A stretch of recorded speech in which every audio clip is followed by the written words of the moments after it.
సడన్గా పోసాని కృష్ణమురళి 67 ఏళ్ళ వృద్ధుడైపోయాడండి. పోసాని కృష్ణమురళి చంద్రబాబు నాయుడు గారిని ఉద్దేశించి లేదంటే పవన్ కళ్యాణ్ గారిని ఉద్దేశించి నోటుకు వచ్చినట్టు ఇష్టానుసారంగా బూతులు తిడితే వయసు గుర్తుకు రాలా. ఇవాళ సడన్గా అరెస్ట్ చేసే సమయానికి వృద్ధుడైపోయాడండి. ఒకసారి అంబటి రాంబాబు ఏమని మాట్లాడుతున్నాడు చూసారు చూడండి. అనారోగ్యంగా ఉన్న 67 ఏళ్ళ వ్యక్తిని వేధించాలని కుట్రపూరితంగా వ్యవహరిస్తున్నారు.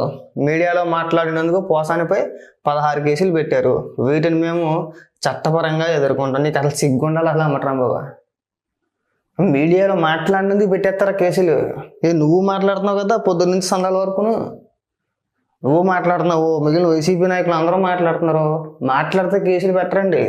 వ్యక్తిగతంగా బూతులు తిట్టేసి ఇంట్లో ఉన్న ఆడవాళ్ళని అమ్మనా బూతులు తిట్టేస్తే వాళ్ళకి అక్రమ సంబంధాలు అంటగట్టేసి చిన్న చిన్న పిల్లలను ఉద్దేశించి పెద్ద అవుద్ది నేను కూడా చూస్తా అంటే సిక్కుతారు బాగా మాట్లాడి ఏమని మాట్లాడుతున్నారు.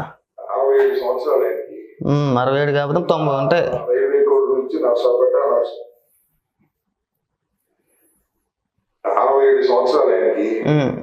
నిన్న రైల్వే కోడ్ నుంచి నర్సాపేట నుంచి గుంటూరు సబ్జెక్టు మళ్ళీ వాళ్ళు ఎక్కడ అంటున్నారు ఆగూరు అంటున్నారు. ఇదో 400 కిలోమీటర్లు. ఈ విధంగా 67 ఏళ్ల వయసు కలిగినటువంటి పోసాని కృష్ణమురళి గారిని వేధించాలనేటువంటి ఉద్దేశంతో చేస్తున్నటువంటి కార్యక్రమం ఇదంతా. బూతులు తిట్టించినప్పుడు ఉండాలి. పోసాని గారి చేత బూతులు తిట్టించినప్పుడు ఉండాలి. ఆడికి ఇప్పటికే 60 ఏళ్ళు దాటేసినాయి. 65, 66, 67 వచ్చేస్తున్నాయి దగ్గర. అనవసరంగా మనం ప్రెస్ మీట్లు పెట్టి బూతులు తిట్టించేస్తున్నామని అప్పుడు ఉండాలి. అది ఆడికి కూడా తెలియాలి. ఇప్పుడు సడన్గా వృద్ధుడైపోయాడా? అక్కడి నుంచి ఇక్కడ వరకు కారులో తిరగలేకపోతున్నాడా? ప్రెస్ మీట్ పెట్టాలంటే హైదరాబాద్ నుంచి హుటాహుటన వచ్చేసేవాడుగా. ఫ్లైట్లో వచ్చేవాడు, కారులో వచ్చేవాడు, ఏదో రకంగా. దూర ప్రయాణాలు ఏం కొత్త ఏమీ కాదు కదా. అంటే గతంలోని ప్రజల సొమ్ముతో ఫ్లైట్లోని వాటిలోని తిరిగేవారు. ఇవాళ ప్రభుత్వం ఆ ఫెసిలిటీస్ ఏం కల్పించదు కాబట్టి ప్రభుత్వ వాహనంలోనే, పోలీసు వారి వాహనాల్లోనే తీసుకొస్తారో తీసుకెళ్తారు. వచ్చిన ఇబ్బంది ఏమీ లేదు. ఫ్రీ జర్నీయే. అండ్ డబ్బులు పెట్టి ఏమైనా కొనాలి టికెట్. ఇది చాలా దుర్మార్గమైనటువంటి అంశంగా మేము భావిస్తున్నాం. ఇవాళ రాత్రి తీసుకొచ్చారు, మనం తీసుకెళ్తాం. 67 సంవత్సరాలు కారులో కూర్చుని అది కూడా పోలీసు బలం తెలుసు కదా, దానిలో తీసుకెళ్తున్నారు. అంటే పోసాని ఒక్కరిని తీసుకెళ్ళట్లేదండి. ఇప్పుడు పోసాని కృష్ణమురళిని ఒక్కరిని బండిలో కూర్చోబెట్టి తోసేత్తలేదు.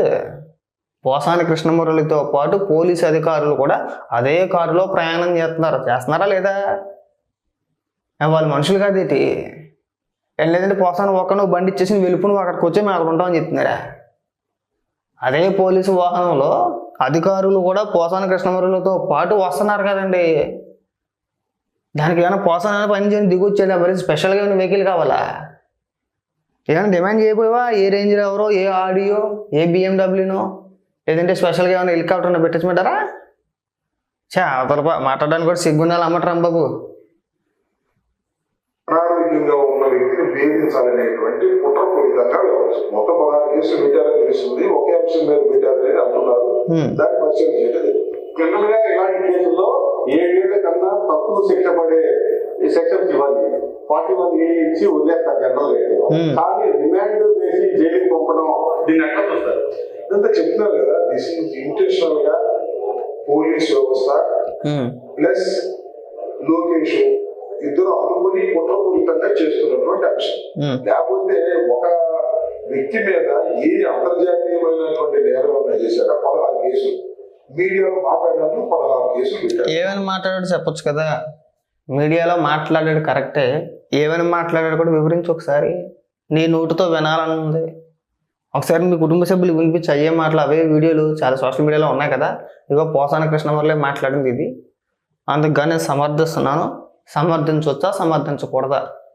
ఒక్కసారి నీ కుటుంబ సభ్యులను అడుగు. నేను చెప్పించి కొట్టబోతే నన్ను అడుగు. మాట్లాడితే కేసులు పెట్టరండి. నువ్వు మాట్లాడుతున్నావు కదా, నీ మీద ఎన్ని కేసులు పెట్టి ఎన్నిసార్లు అరెస్ట్ చేయాలి నిన్ను? చాలామంది మాట్లాడుతున్నారు కదా. అరే మాట్లాడడం వేరు, బూతులు తిట్టడం వేరు కదా. మాట్లాడాలా. జగన్మోహన్ రెడ్డి ఆదేశాలతోనో, సజ్జల రామకృష్ణారెడ్డి ఆదేశాలతోనో ఒక స్క్రిప్ట్ ఇస్తే స్క్రిప్ట్ పరంగా రెచ్చగొట్టే వ్యాఖ్యలు అన్నమాట. మానసికంగా ఇబ్బంది పెట్టాలి, రెచ్చగొట్టేయాలి, ఇళ్ళలోనే ఆడవాళ్ళు తిట్టేయాలి. చిన్న చిన్న పిల్లలని కూడా లేకుండా మన ఇష్టానుసారంగా పేలిపోవాలన్నాడు, పేలిపోయాడు. ఇవాళ ఇబ్బందులు పడేది ఎవడో పోసానియే పడతాడు, ఇబ్బంది ఏమి లేదు, చక్కగా తిరుగుతాడు. ఎన్ని డ్రామాలు వేసినా మధ్యలో గుండు పూటని ఆ పూటని ఈ పూటని చెప్పేసి అని డ్రామాలు ఆడుతున్నాడు, కానీ ఆ పప్పులేం వరకు గుర్తుపెట్టుకోబాగా. ఇవాళ నీకు అక్కడి నుంచి ఇక్కడికి ఇక్కడి నుంచి ఇక్కడికి తిప్పితే నొప్పి వచ్చేసిందా? ఇంకా 67 ఏళ్ళకి వృద్ధుడైపోయాడా? మరి చంద్రబాబు నాయుడు గారిని అరెస్ట్ చేసినప్పుడు ఏమైందో? చంద్రబాబు నాయుడు గారిని అరెస్ట్ చేసినప్పుడు చంద్రబాబు నాయుడు గారికి అప్పుడు 73 ఏళ్ళు కదా, 73, 74 ఏళ్ళు కదా అప్పటికి. ఆ రోజు తెలియదా? ఆడి ప్రెస్ మీట్లో ఊగిపోయి బూతులు తిట్టేసినప్పుడు తెలియదు ఆడికి 67 ఏళ్ళు అని చెప్పేసి ఆ రోజు మీకు తెలియదు తిట్టించేసినప్పుడు. సడన్గా వృద్ధుడు అయిపోయాడు పోసాని కృష్ణ వల్లే. సిగ్గుపడి అంబటరా బాబు. ఈ వెలుగులోకి వచ్చి 16 నెలలు తిప్పుతారు ఉంటారు.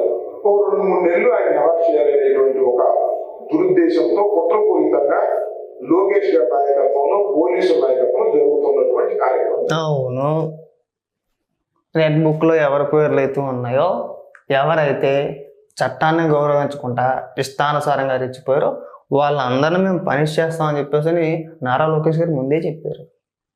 ఈ ఎన్నికల ముందు ఎన్నికల ప్రచారంలో కూడా చెప్పారు ఆయన. ఎవరిని వదిలేస్తామని చెప్పలేదు కదా, వదలరండి. అలాంటి వాళ్ళని ఒక 2-3 నెలలు చక్కగా ఇక్కడి నుంచి అక్కడికి అక్కడి నుంచి ఇక్కడికి ప్రాంతాల వారీగా రోజు తిప్పుతా ఉన్నారనుకోండి, ఆయనకు ఒక క్లారిటీ వచ్చేది.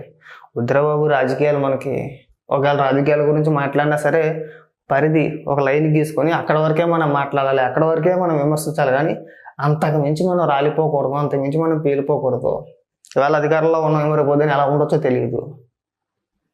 ఒక క్లారిటీ వచ్చేస్తుంది అన్నమాట, ఐడియా వచ్చేస్తుంది.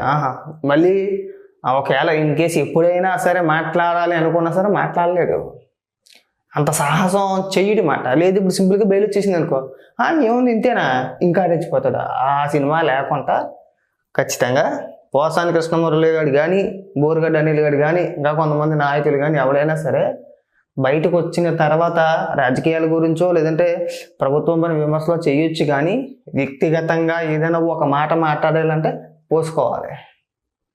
ఆడ ఎవడైనా సరే వలంనేని వంశీయ, కొడాలి నానియా, లేదంటే మిగిలిన కొంతమంది బోగ్గలు ఉన్నారు వాళ్ళ, అది ఎవడైనా సరే బూతులు తిట్టాలి అంటే పోసుకోవాలి. ఎప్పుడైనా, ఇప్పుడనే కాదు ఫ్యూచర్లో కూడా. గతంలో ఇలా జరిగిందిరా, గతంలో ఆడ రోజులు జైల్లో ఉన్నాడు ఇలా మాట్లాడినందుకే, రేపు వద్దున మన పరిస్థితి కూడా అంతేనేమో అనే ఆలోచన కలిగిన తర్వాత ఖచ్చితంగా చూస్తాం. ఇది మంచిది, మీరేం బాధపడిపోమాకండి. ఇలా కట్టడి చేయడం అనేది చాలా మంచిది. రేపు అన్నారు మీకు ఇన్ కేసు మీరు అసెంబ్లీకి వెళ్ళారనుకో, గతంలో ఉండదు. మేము చాలా సందర్భాల్లో చెప్పాం, గతంలో మీరు అసెంబ్లీ సమావేశాలు నిర్వహించి బుర్రలు తిట్టించేసేవారు. సో ఇప్పుడు ఆ పరిస్థితి లేదు. అలాగే రాజకీయాల్లో కూడా రాజకీయ నాయకులు కూడా ఎంత హుందాగా మాట్లాడాలనేది ఈ ప్రభుత్వం నేర్పించింది, గుర్తుపెట్టుకోబాగా. అందుకే కదా మీరు అందరూ చక్కగా మాట్లాడేది. లేదు ఎలాంటి చర్యలు తీసుకోకపోతే సేమ్ అధికారంలో ఉన్నప్పుడు ఎలా రాలిపోయి పేలిపోయే వాళ్ళు ఇప్పుడు కూడా అదే పరిస్థితి ఉండేదేమో. కాబట్టి ఏంటంటే ఈ సోలో డైలాగులు కొట్టేది మన మంచిగా అనుకో.